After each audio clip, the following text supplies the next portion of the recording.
Good morning छात्रों, एक बार फिर दोबारा से best Tagore senior secondary school की तरफ से ऑनलाइन क्लासों में आपका हार्दिक स्वागत है।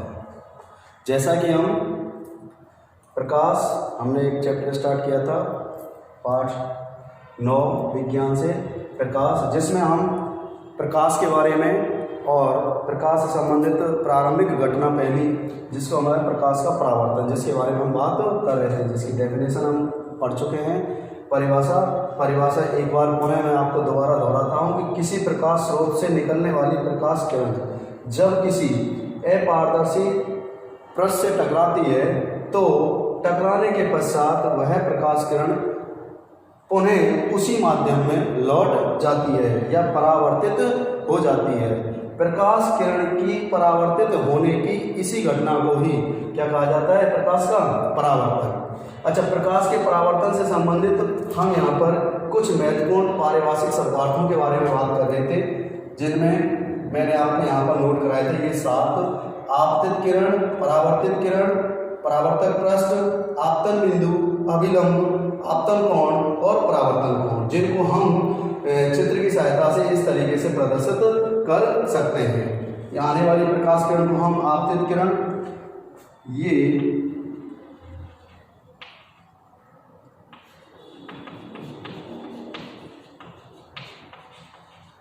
आपतन बिंदु,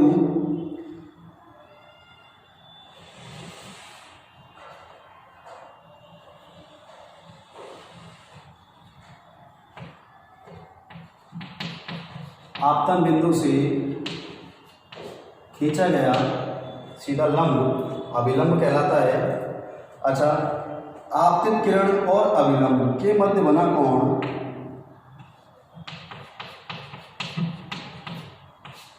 आपतन कोण, जिसको कोण I से प्रदर्शित करते हैं। इसी के साथ अभिलंब और परावर्तित किरण के मध्य बना कोण परावर्तन कोण। अच्छा भाई विद्यार्थियों, इधर ध्यान दो। देखो, हमने 7 पारिभाषिक शब्द जो किस घटना से संबंधित है? प्रकाश के परावर्तन से। अच्छा, एक दूसरे से ये सभी जुड़े हुए हैं। अगर हमें एक पहले आपतित किरण के बारे में पता होगा तभी हम इसके बारे में बात कर सकते हैं, इसके बारे में पता है तो हम इसके बारे में, एक दूसरे से जुड़े हुए हैं। आपको विशेषकर ध्यान रखना है आपतित किरण। अब देखो, एक की परिभाषा आपको सबसे पहले आपतित किरण की, किसी प्रकाश स्रोत से निकलने वाली वह किरण, किसी प्रकाश स्रोत से निकलने वाली वह किरण जो किससे? परावर्तक पृष्ठ से टकराती है। किससे टकराती है भाई? अपारदर्शी पृष्ठ, या जो कैसा है उसको क्या बोला जाता है? परावर्तक पृष्ठ से टकराती है, तो वो क्या कहलाती है? आपतित किरण। क्या कहलाती है भाई? आपतित किरण। अच्छा, परावर्तित किरण की बात करें, परावर्तित किरण परावर्तक पृष्ठ यानी वह प्रकाश किरण जो परावर्तक पृष्ठ से टकराने के पश्चात, टकराने से पहले आपतित किरण, टकराने के पश्चात निकलने वाली वह किरण क्या कहलाती है? परावर्तित किरण। अच्छा, बात की जाए नंबर 3 पॉइंट है आपका परावर्तक पृष्ठ। परावर्तक पृष्ठ के बारे में बात करें तो ये एक ऐसा पृष्ठ जो कैसा हो? अपारदर्शी। कैसा हो भाई? अपारदर्शी। अच्छा, अपारदर्शी पृष्ठ जिस पर आपतित किरण और परावर्तित किरण, भाई आपतित किरण आने वाली, परावर्तित किरण इससे टकराकर लौटने वाली, दोनों को प्रदर्शित किया जाता है। वो पृष्ठ क्या कहलाता है आपका? क्या कहलाता है? परावर्तक पृष्ठ। क्या कहलाता है भाई? परावर्तक पृष्ठ। ठीक है, परावर्तक पृष्ठ कहलाता है। अब बात करते हैं नंबर 4, आपतन बिंदु। आपतन बिंदु यानी कि आपतित किरण और परावर्तित किरण परावर्तक पृष्ठ की, किसके भाई? परावर्तक पृष्ठ के जिस बिंदु पर इंगित होती है या जिस बिंदु पर ये आपस में मिलती है, तो उस बिंदु को क्या बोला जाता है? आपतन बिंदु। उस बिंदु को क्या बोला जाता है? आपतन बिंदु। बिल्कुल स्पष्ट है। आपतित किरण और परावर्तित किरण यानी परावर्तक पृष्ठ का वह बिंदु जिस पर दोनों इंगित होती है, दोनों मिलती है, तो वो बिंदु क्या कहलाता है? वह बिंदु कहलाता है आपतन बिंदु। ठीक है, समझ में आ रहा है? आपतन बिंदु। अब है आपका नेक्स्ट जो पारिभाषिक शब्द है वो है अभिलंब। अभिलंब किसे बोलते हैं? आपतन बिंदु से खींचा गया सीधा लंब, आपतन बिंदु से खींचा गया लंब, वो कहलाता है आपका क्या? अभिलंब। क्या कहलाता है? अभिलंब। अच्छा, अभिलंब के बारे में आपको समझा दिया। अब है आपका आपतन कोण। आपतन कोण किसे कहते हैं? आपतित किरण और अभिलंब, आपतित किरण और अभिलंब के मध्य बना कोण। आपतित किरण और अभिलंब के मध्य बना कोण क्या कहलाता है? आपतन कोण, जिसे किससे? कोण आई से प्रदर्शित करते हैं। किससे प्रदर्शित करते हैं? कोण आई से प्रदर्शित करते हैं। ध्यान से कि आपतित किरण और अभिलंब के मध्य बना कोण वो तो कहलाता है आपका आपतन कोण। अब नेक्स्ट पारिभाषिक शब्द आपका है परावर्तन कोण, जिसके बारे में बात करते हैं। परावर्तन कोण किसे कहते हैं? परावर्तित किरण और अभिलंब, परावर्तित किरण और अभिलंब के मध्य बना कोण। विद्यार्थियों इधर ध्यान दीजिए कि परावर्तित किरण और अभिलंब के मध्य बना कोण वो तो कहलाता है आपका परावर्तन कोण, जिसको हम कोण R से प्रदर्शित करते हैं। किससे प्रदर्शित करते हैं? कोण R से। ठीक है, जबकि आपतित किरण और अभिलंब के मध्य बना कोण वो क्या कहलाता है? वो क्या कहलाता है? आपतन कोण।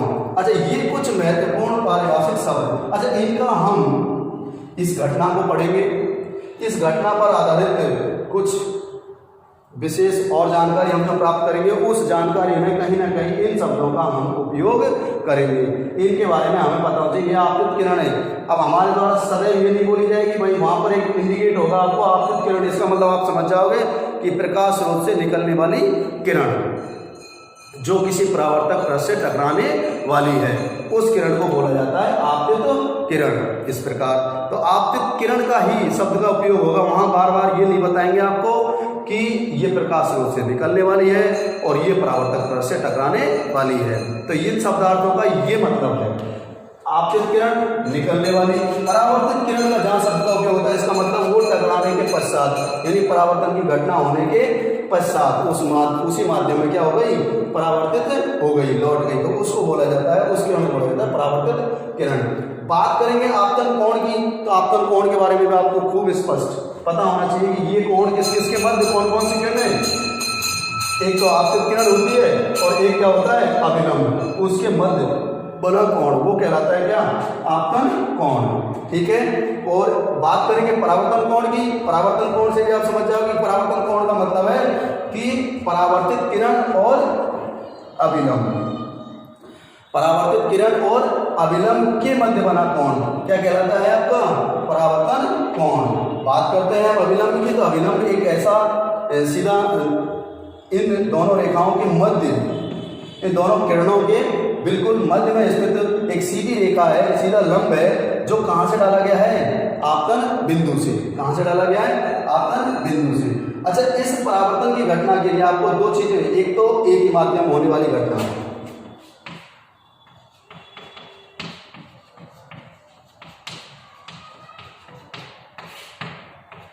और दूसरी एक ही माध्यम होने वाली घटना, और दूसरा इसका जो पृष्ठ होता है वो कैसा होता है?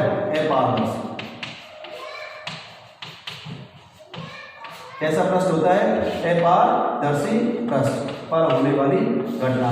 ये दो एक तरीके से हम कह सकते हैं कि इसकी विशेषता या इसकी एबिलिटीज में आती है कि भाई एक तो इसमें जो परावर्तक पृष्ठ होता है वो कैसा होता है? अपारदर्शी होता है। तुलनात्मक अध्ययन करें तो हम तुलनात्मक किससे अध्ययन कर रहे हैं? जैसे कि अपवर्तन से। हम अपवर्तन की घटना दो माध्यमों में होने वाली है, और जबकि अपवर्तन की घटना में जो पृष्ठ होता है वो कैसा होता है? पारदर्शी होता है। कैसा होता है? पारदर्शी। तो जैसे हम किसी चीज को और अच्छे तरीके से समझना चाहते हैं तो तुलनात्मक अध्ययन अगर किया जाता है किसी दूसरे के साथ, तो देन बेटर और अच्छा समझ में हमारे आता है। तो आप इसको उस चीज से समझिए, हाँ भाई ये घटना जो है वो एक ही माध्यम होने वाली परावर्तन की घटना है। अपवर्तन की घटना में क्या होता है? अपवर्तन की जबकि दो माध्यम होते हैं, पृष्ठ भी पारदर्शी होता है। यहाँ पर इस घटना के लिए पृष्ठ कैसा है?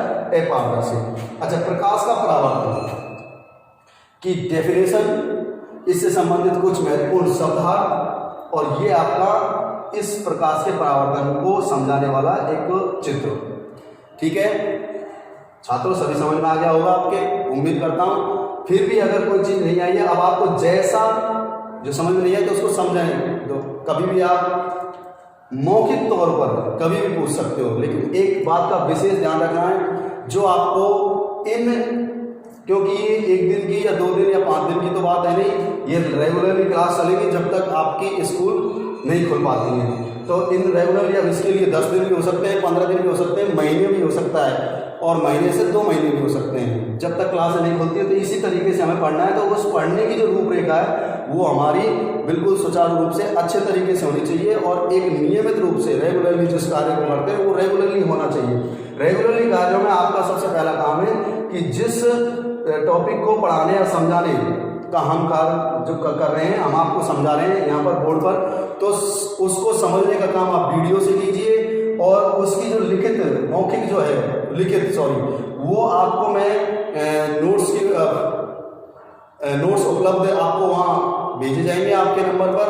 तो उनको साफ सुथरे उसमें हैंडराइटिंग में आपको क्या करना है, अपनी नोट्स की एक अलग कॉपी बनाओगे, फिजिक्स जैसे चैप्टर अलग अलग, तो उसी आधार पर उसमें फिर रेगुलरली उसको लिखना है साफ सुथरे अक्षरों में। आप उम्मीद करें कि दोबारा, क्योंकि पहले ही हम लेट हैं और फिर दोबारा ये उम्मीद करें साहब कोई दिक्कत नहीं है गुरुजी तो दोबारा फिर लिखा देंगे, नहीं तो नहीं, लिखाने का काम नहीं, केवल समझाने का काम हो सकता है। आपको स्कूल में आप आकर के पूछ सकते हो। आप सोचेंगे दोबारा नोट्सों को लिखवाएंगे, नोट्स नहीं लिखवाएंगे। इसलिए अपने नोट्सों को आप बिल्कुल साफ सुथरे ढंग से अभी से बिल्कुल तैयार कर लें। हमारा जो काम रहेगा वो केवल आपको समझाने का।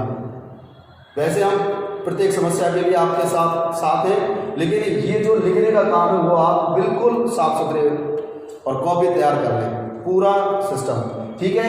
तो मैं जो आपको इसकी जो समझा रहा हूँ इसकी पूरी वो आपको भेज दी जाएगी, उसको साफ सुथरे अक्षरों में। इधर ध्यान दीजिए, प्रकाश के परावर्तन की डेफिनेशन हमने पढ़ी है। प्रकाश के परावर्तन से संबंधित पारिभाषिक शब्द हमने पढ़े हैं। पारिभाषिक शब्दों में इन शब्दों 7 शब्दों की परिभाषाएं नोट्स के रूप में आपको मिलेंगी। मैंने समझाया, जिस भाषा में समझाया वही भाषा में आपके नोट्स हैं। ऐसा नहीं है कि यहाँ कुछ बोला जा रहा है, लिखने को आपको कुछ और मिल रहा है। तो उसको साथ के साथ ये पारिभाषिक शब्द ये याद रखते हो, और ये आपको चित्र, वो आपके नोट्स बिल्कुल तैयार है। उसी तरीके से जिस तरीके से आपको मिल रहे हैं उसी तरीके से आपको अपनी नोटबुक में उतारना है, ठीक है। अब ये 3 चीज़ें हो गई। अब हम बात करते हैं कि इनमें से अगर कोई भी चीज़ आपकी समझ में नहीं आई हो तो आप पूछ सकते हो कभी भी। उसको एक तरीके से टैग लगा करके अपने नोटबुक में रख लें कि हाँ गुरुजी से कभी हमें मौका मिलेगा तो हम इसके बारे में ज़रूर पूछेंगे, ठीक है। अब बात करते हैं हम नेक्स्ट टॉपिक।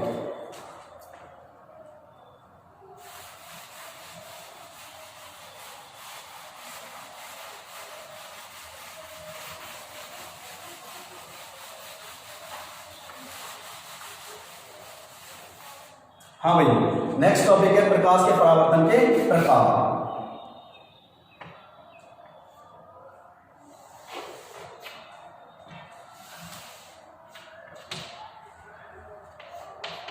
यानी टाइप ऑफ ये रिफ्लेक्शन, यानी प्रकाश का परावर्तन। अच्छा, इसका बेस हर किसी का आधार होता है, इसका भी एक बेस है। वो बेस क्या है कि परावर्तक पृष्ठ के आधार पर, परावर्तक पृष्ठ का आकार कैसा है, परावर्तक पृष्ठ किस आधार पर है। तो बेस यहां पर क्या लिया गया है, परावर्तक पृष्ठ।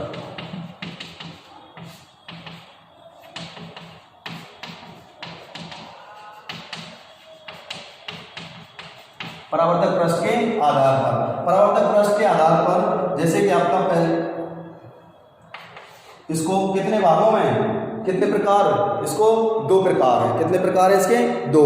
एक है आपका नियमित और एक है विस्तृत। नियमित परावर्तन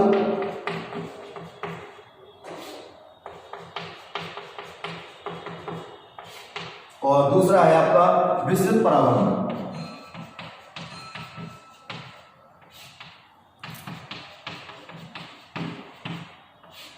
अच्छा हाँ भाई सुनिए, देखो परावर्तक पृष्ठ के आधार पर, परावर्तक पृष्ठ इसका मतलब इन दोनों में कहीं ना कहीं केवल परावर्तक पृष्ठ की ही अहम भूमिका है, परावर्तक पृष्ठ की ही अहम भूमिका है। मैं बार बार कह रहा हूं तो सुनिए ध्यान से।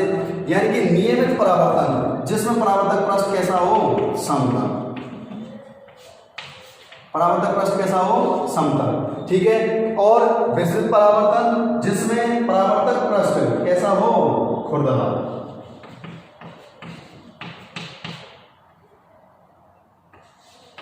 कैसा हो, खुरदरा। या अपन बात करें इसी को बोल सकते हैं असमतल।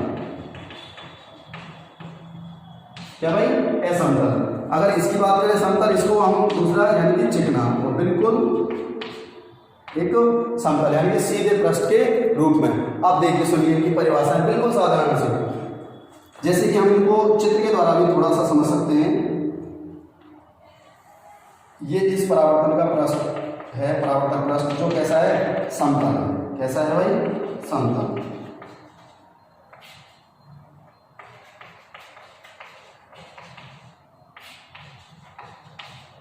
सुनिए, किसी प्रकाश स्रोत से प्रकाश की किरणें आती हैं, यहां पर हम इनको संख्या में, ठीक है, तभी समझ में आता है संख्या 1 2 3। अगर अपन जितनी ज्यादा होंगे तो ये सीधी प्रकाश की किरण प्रकाश स्रोत से आ रही है परावर्तक पृष्ठ पर, तो ये निश्चित दिशा में,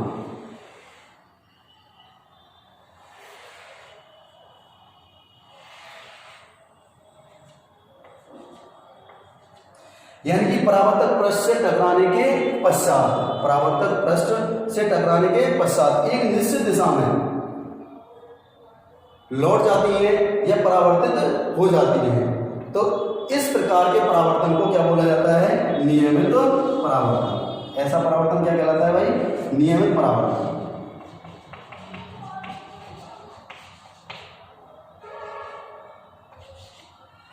ठीक है, कौन सा परावर्तन है भाई, नियमित परावर्तन। ठीक है, अगर अपन साधारण भाषा में इसकी एक बिल्कुल सरल सी परिभाषा बोलते हैं तो परिभाषा क्या होगी, जब प्रकाश किरण किसी समतल परावर्तक पृष्ठ, जब प्रकाश किरण किसी प्रकाश स्रोत से निकलने वाली प्रकाश किरण समतल परावर्तक पृष्ठ पर आपतित होती है तो वह प्रकाश किरण परावर्तन के पश्चात या टकराने के पश्चात, वह प्रकाश किरण परावर्तन के पश्चात या टकराने के पश्चात किसी एक विशेष या एक निश्चित दिशा में, भाई एक विशेष दिशा ही है यानी कि सीधी सीधी सभी पर एक निश्चित दिशा में गमन या परावर्तित हो जाती हैं, तो ऐसा परावर्तन क्या कहलाता है, हमारा नियमित परावर्तन। ऐसा परावर्तन क्या कहलाता है, नियमित परावर्तन। अब इसी अपन बात करते हैं विस्तृत परावर्तन की।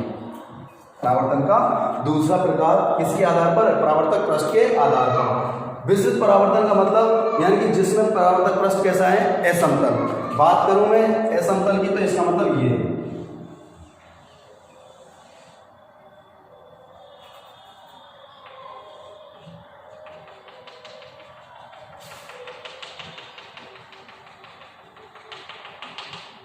ठीक है, तो ये कैसा है, असमतल।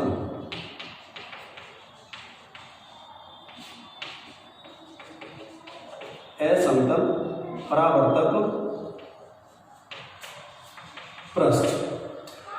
सुनिए, इस पर भी वही प्रकाश की किरणें किसी प्रकाश स्रोत से, परिभाषा बिल्कुल सरल है, किसी प्रकाश स्रोत से निकलने वाली प्रकाश किरण, वही संख्या में हम यहाँ पर भी कितनी प्रकाश की किरण ले रहे हैं,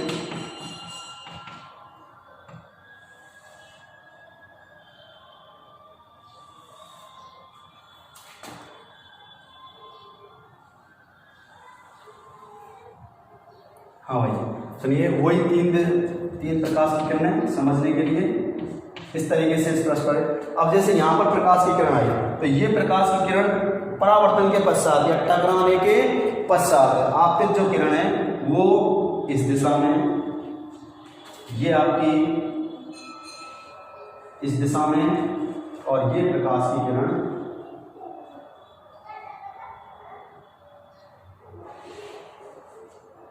इस दिशा में। अब आप देखिए तीनों प्रकाश की किरणों की दिशा अलग अलग, तीनों प्रकाश की किरणों की दिशा क्या है, अलग अलग। इसका मतलब यहां पर तो एक विशेष या फिर कह सकते हैं निश्चित दिशा में क्या हो रही थी, गमित हो रही थी या गमन, तो निश्चित दिशा में।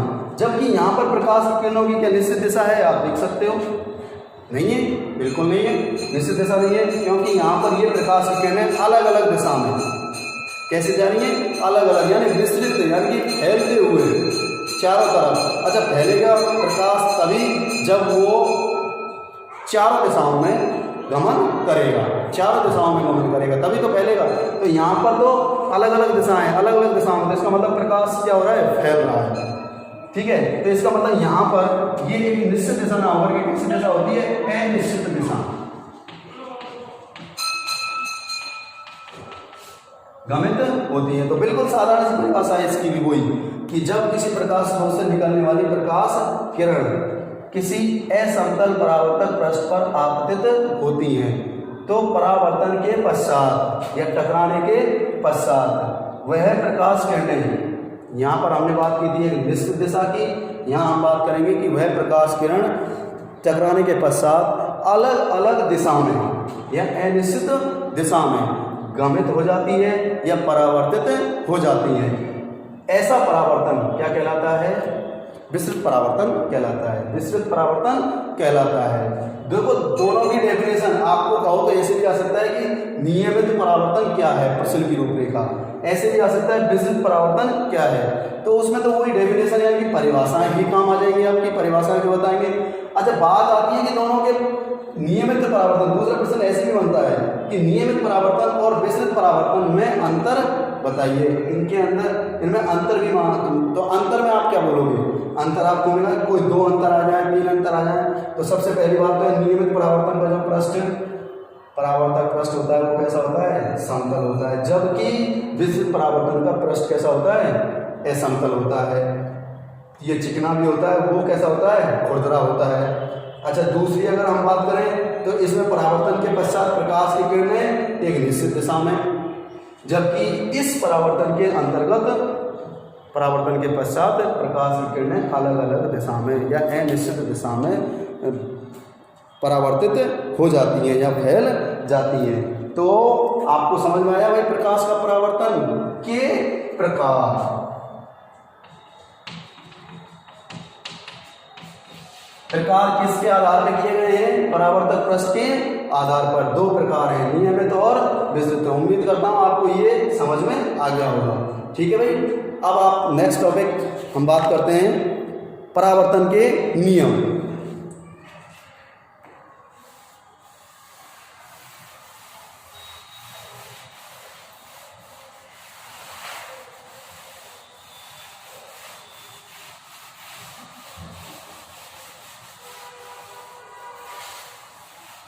हाँ भाई, इधर ध्यान दीजिए।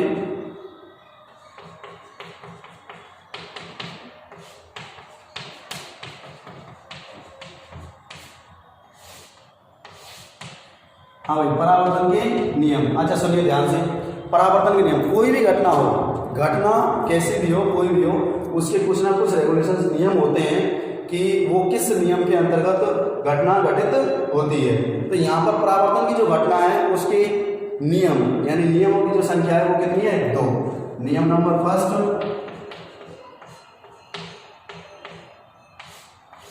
बिल्कुल साधारण है। पहला जो नियम है, पहले नियम के अंतर्गत आपको हम बात करें आपतित किरण, परावर्तित किरण और आपतित किरण। अब आपतित किरण बोल रहा हूं मैं, यहाँ पर आपको समझ जाना चाहिए कि आपतित किरण क्या है। आपतित किरण कौमा परावर्तित किरण एवं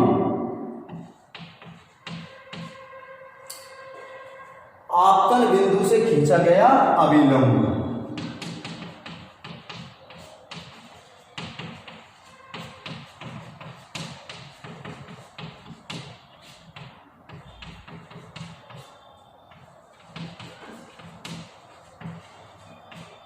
खींचा गया अभिलंब, तीनों ही, मतलब तीन कौन कौन है, आपतित किरण, परावर्तित किरण, आपतन बिंदु नहीं है तीसरा, कहीं आप माने तीसरा क्या है, अभिलंब। ये तीनों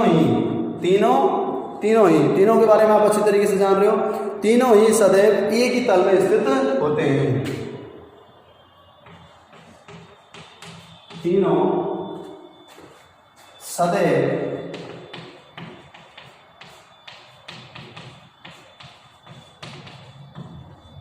एक ही तल में स्थित होते हैं। एक ही तल का मतलब होता है कि जैसे कि ऐसा नहीं है कि अपन जैसे बात कर रहे हैं, ये हमारा परावर्तक पृष्ठ है, तो इस पर प्रकाश की किरण, आपतित किरण तो यहाँ आ रही है, अभिलंब हम यहाँ से खींच रहे हैं और परावर्तित किरण यहाँ से जा रही है, मतलब कि तीनों एक ही तल का मतलब एक ही स्थिति पर।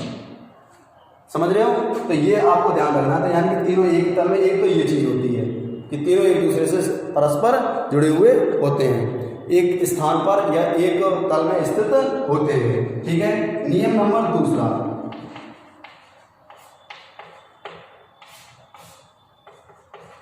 ये सबसे इंपॉर्टेंट है आपके लिए। नियम नंबर 2, परावर्तन का जो नियम है, नियम नंबर दूसरे में आपतन कोण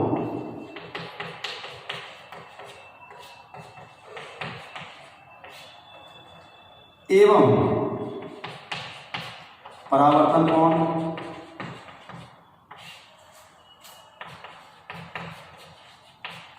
का मान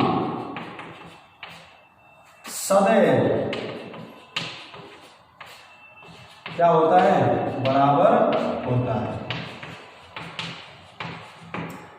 अर्थात इसको हम ऐसे भी प्रदर्शित कर सकते हैं, कोण आई बराबर कोण आर। समझ गए होंगे? नहीं समझे तो देखो, कभी आपने देखा हो क्लासरूम में आप बैठे हुए होते हो, आप छोटी हरकतें करते हो, जैसे कि हरकतों का मतलब है कि जैसे आप देखते हो तो एक्सपेरिमेंट करके, लेकिन कभी उनको आपने ऐसा नहीं किया, नहीं सोचा कि ये इस तरीके का है। आपने कभी अपनी वॉच पर किसी रोशनदान से आती हुई प्रकाश की किरणों को आपतित किया है, आपतित करने के पश्चात उसका रिफ्लेक्शन करते हो आप किसी के चेहरे पर, किसी दीवार पर, तो आप देखते हो कि उसको जैसे जैसे आप जितना मोड़ते हो तो वो प्रकाश की किरणों का एंगल बदलता है आपकी वॉच के साथ, तो साथ के साथ उस वॉच से परावर्तित होने वाली प्रकाश की किरणों का जो पुंज है, वो पुंज भी अपने स्थान को चेंज करता है। ये आपने अच्छे तरीके से महसूस किया होगा। इसका मतलब है कि उससे आने वाली प्रकाश किरण यहाँ आई और जाने वाली इस दीवार पर, तो ये बीच में ये क्या हो गया, इनका सेंटर पॉइंट क्या है? सेंटर उस पर डाला हुआ है अभिलंब। तो इससे जितना एंगल आप चेंज करते हो तो उससे भी उसका एंगल चेंज होता है। यानी कि कोण का मान, अगर प्रकाश की किरण उस अभिलंब के साथ 30 डिग्री के पर आ रही है, 30 डिग्री कोण पर, कितने कोण पर आ रही है?